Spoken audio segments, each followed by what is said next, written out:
എന്തൊക്കെയാന്ന് വെച്ചിട്ടുണ്ടെങ്കിൽ ഇന്ന് എൻ്റെ അടിപൊളി സ്പെഷ്യൽ വീഡിയോ ആണ് കേട്ടോ. എൻ്റെ കൂടെ ഞാൻ മാത്രമല്ല ഒരു വേറൊരാളും കൂടി ഉണ്ട്. കാണിച്ചിട്ടെ. ഇതാണ് ഗൈസ് എൻ്റെ ബെസ്റ്റ് ഫ്രണ്ട്. വീടിൻ്റെ അടുത്തുള്ളതാണ്, ബെസ്റ്റ് ഫ്രണ്ടാണ് കേട്ടോ. ദെൻ ഇവൾക്ക് കുറേ കാര്യങ്ങൾ ഇങ്ങനെ ഡ്രോയിങ്സ്, ജേർണലിങ് അങ്ങനെ പലതും ഇവൾക്കുണ്ട്. അതൊക്കെ ഇന്നത്തെ വീഡിയോയിൽ നമുക്ക് ഉൾപ്പെടുത്താവുന്നതാണ്. അല്ലേ ശ്രീയ?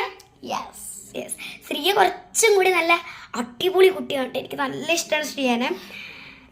ഞാൻ ബെസ്റ്റ് ഫ്രണ്ട് ആയതും അതുകൊണ്ടാണ് കേട്ടോ.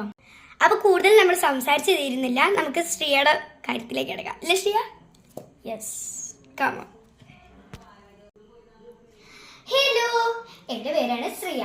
ഞാൻ 5ാം ക്ലാസ്സിലാണ് കേട്ടോ പഠിക്കുന്നത്. MSP HSS മലപ്പുറം സ്കൂളിലാണ് കേട്ടോ ഞാൻ പഠിക്കുന്നത്. അപ്പോൾ ഇതാണ് ഗൈസിൻ്റെ ഫസ്റ്റത്തത് ജേർണൽ ബുക്ക്. എനിക്ക് നല്ല ഇഷ്ടപ്പെട്ടൊരു ബുക്ക് തന്നെയാണ്.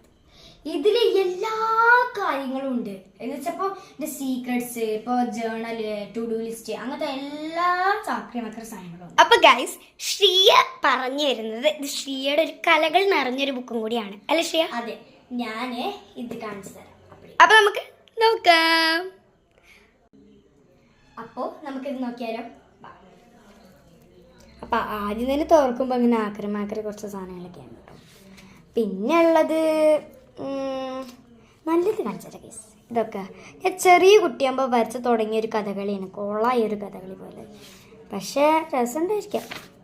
പിന്നെ ഇങ്ങനത്തെ ഒരു ഫുഡ് പിക്ചേഴ്സ് ഞാൻ വെറുതെ ഇങ്ങനെ വരച്ച് നോക്കിയതാണ്. പക്ഷെ രസമുണ്ട്. പക്ഷെ ഇവളുടെ ഒരു വയസ്സും പിന്നെ കലകളും അനുസരിച്ചിട്ട് ഇതൊക്കെ അടിപൊളി രസമായിട്ട് ഇതൊക്കെ കാണാനായിട്ട്. നേരിട്ട് കാണുമ്പോൾ നല്ല ഭംഗിയാണ്. നെക്സ്റ്റ് ശ്രീയ. നെക്സ്റ്റ് ആയിട്ടുള്ളത് ഞാൻ കുറച്ച് കുറൂമീനും ഹെലോ കിറ്റിനും ഡോറേനും പിന്നെ ബുജീനൊക്കെയാണ് കേട്ടോ വരച്ചിട്ടുള്ളത്. ഇത് ഞാൻ വാട്ടർ കളർ കൊണ്ടാണ് വരച്ചിട്ടുള്ളത്. നല്ല ഗൂഗിളിലൊക്കെ അടിച്ചു നോക്കിയിട്ട് നല്ല വൃത്തിയായിട്ടാണ് കേട്ടോ ഞാൻ വരച്ചിട്ടുള്ളത്. പിന്നെ അടുത്തത് നമുക്ക് നോക്കാം.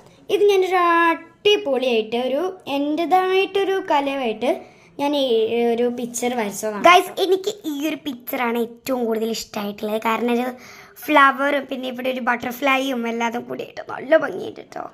എനിക്കിതിൽ ഇഷ്ടമായത് ഇതാണ് കേട്ടോ. അത് ഇങ്ങനെ ഇങ്ങോട്ട് നോക്കണ ഒരു പോലെ ഉണ്ട്. അപ്പം നിങ്ങൾക്കിതിൽ ഏതാ ഇഷ്ടമായെന്ന് കമൻറ്റ് ചെയ്യണം കേട്ടോ. അതെ ഗൈസ്. നെക്സ്റ്റ് നമ്മൾ ഒരു നല്ലൊരു യൂണിക്കോണിനെ വരച്ചിട്ടില്ല. ഞാൻ ഈ ബാക്കിലൊരു യൂണിക്കോണ് ഞാൻ കണ്ടിരുന്നില്ലേ ഈ ബുക്കിൻ്റെ ബാക്കിൽ, ആ പിക്ചറാണ് ഞാൻ ഇവിടെ നോക്കി വരച്ചത്. പക്ഷെ ശരി എന്തോ ഒരു കോളായി പോലെ തോന്നുന്നുണ്ട്. അതെന്താ അറിയോ ശ്രീയ? അത് നമുക്കൊരു ഗ്ലിറ്ററി ആയിട്ടുള്ള ഒരു ഇതില്ലേ, അതുകൊണ്ടാണ് ഇത് റെഡി ആവാത്തത്. പക്ഷെ നല്ല ഭംഗി. പക്ഷെ ഇത് എനിക്കിഷ്ടമായിട്ടോ ഈ എഴുത്ത്. പക്ഷെ എന്തോ ഇവളുടെ പ്രായത്തിൽ ഇതൊക്കെ നല്ല ഭംഗിയാണ്.